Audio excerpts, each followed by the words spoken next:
yeah, it was fun. The show with Jimmy was great. It was just everything I wanted that show to be. Funny and, pals just bullshitting about stuff, talking some about the old days, some of the stuff of what's going on now, and it was great. People seem to enjoy it, and we'll be doing more of that. I'm certain of it. Certain of it. And then I get another press release this morning that the third hour is now going to be one of the syndicated hours. I was doing 3-hour shows. They gave me that extra hour, Sunday nights, 8 to 11. And the first 2 hours were the syndicated hours, going out to about 20 stations around the country. And then the syndicated markets are like, hey, why don't we get a piece of this third hour going on? So that's officially now, starting on Sunday, will be the network, another network hour. So all 3 hours will be the network. It was kind of cool because the third hour, it was all just local New York, WABC, and the internet. I mean, it's all pretty much worldwide at this point. But, the breaks, I didn't have to synchronize with the network for the breaks and everything. Yeah, it was kind of good. But I guess when you're in such demand, you got to make some concessions. So 3 network hours and more stations coming on board every day. I think it's actually 22 stations now. I got to get another updated list.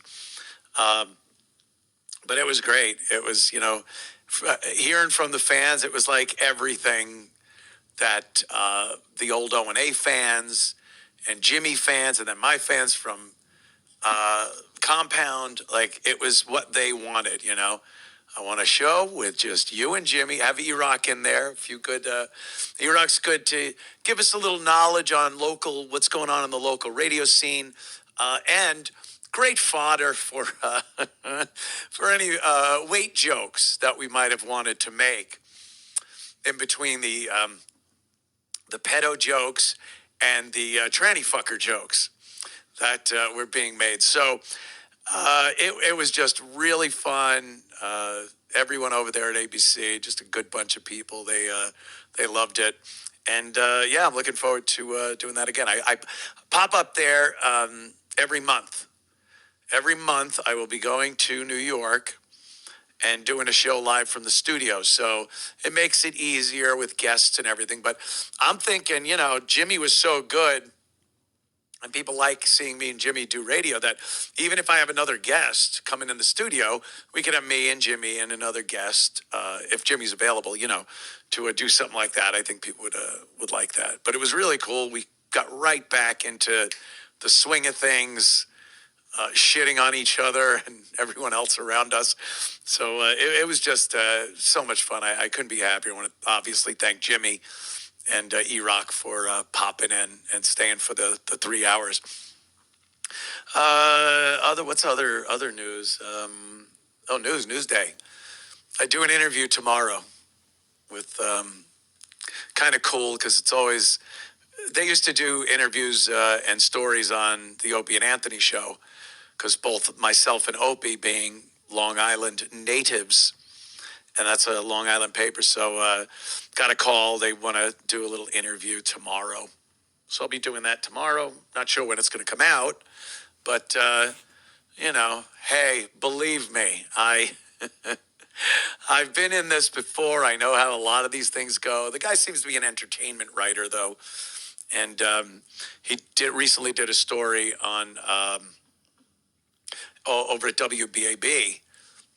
Roger and JP, the morning show over there, they've been there forever. I think 25 years, something like that. Crazy. And they just did a recent story on them. So it's not like they're, going to try to, are you a racist? But I wouldn't be surprised. They might want to address some of those things, and I'll have to talk. But I've talked about them for so many years, and I kind of know how to address those things. So I just think it's kind of cool. My hometown, I like the idea of people that I went to school with, maybe people that didn't like me. I still have that in me. Yeah, see, now open the paper up. Who's that? Me, motherfucker. Oh, so sleepy. The Opster had a good joke. I'm not going in a big break on the Opster, don't worry. But I was on a plane yesterday flying back from New York, and there was a crying baby on the plane. You can sit in first class, and it's like, oh, our baby gets first class too. And you're like, that should just not be allowed. But during our taxi to take off, the baby was just in full crying baby mode. And I'm just sitting there like, yep, this is, it's a baby, all right. And so I posted that on X, and then Opie commented on it, said, well, that's what happens when you date younger girls, something to that. Maybe you should date older girls, whatever it was. But it's a good joke. It's funny. I'll give him that. It's relevant, kind of funny. So it's fitting, Jimmy was making those same jokes Sunday night on the show. And, I'm not against a little self-deprecating or someone else deprecating humor. But I was very surprised. I'm like, hey, that's not bad. That ain't too shabby. Good one. One thumb up for the Opster. And by the way, I got I was wearing the sound noise canceling earbuds, the Apple noise canceling ones. It's fucking awesome. You just pop those fuckers in, you put on what you want to put on, and then you go to your settings and go, boink, noise canceling. It's like magic. Barely, behind some Alice in Chains, you could kind of maybe hear something, but it's not even an issue. And that was my little trip to New York. Went hung out with Gino over at Sullivan's. That was fun. And then some dinner. And like I said, I don't miss New York restaurants. Pretty good. I had dinner at Smith and Zelensky across from the studio. Nice steak and whatnot. And it was great. It was great. But I wasn't going, oh, my God, I wish I could get this in Greenville. You can. It's great food down here. So it's not much I miss. Let's really think about it. Jimmy and E-Rock and Gino. So, boy, I sure set the bar low on things I miss. I miss. All right, so Wow. Cumia is going to be flying to New York once a month to do his show in studio, and Jim Norton's going to be joining him. Yeah, that sounds dope. So once a month, Jimmy's going to be on Cumia's WABC show. He responded to Opie's joke. Someone made a great point. Friggin' Opie couldn't just tell the joke. He had to do the kissy face thing afterwards, but Cumia gave him credit, and it was like a good joke. I really don't. It was an obvious joke. But the Jimmy thing, so obviously Jimmy's just going to be doing it for free, and will do it for free simply because he wants to be able to plug his show.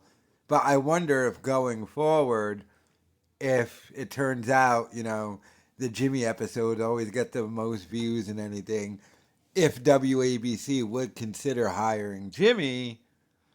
I don't know, conservative station, but if the ratings are so good, they probably wouldn't care, with Jimmy's training wife and everything. But the jokes were there.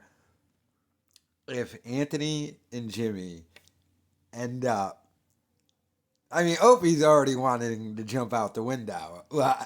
If he hires Jimmy, and Opie's world must be collapsing around him. It's like in Inception, and the world's falling apart. It's like, you were the radio guy. You've been doing it since you're 18. and now your former co-host and Jim Norton got a gig together, and they're successful. Damn, that's gonna hurt. Let me know your thoughts in the comments.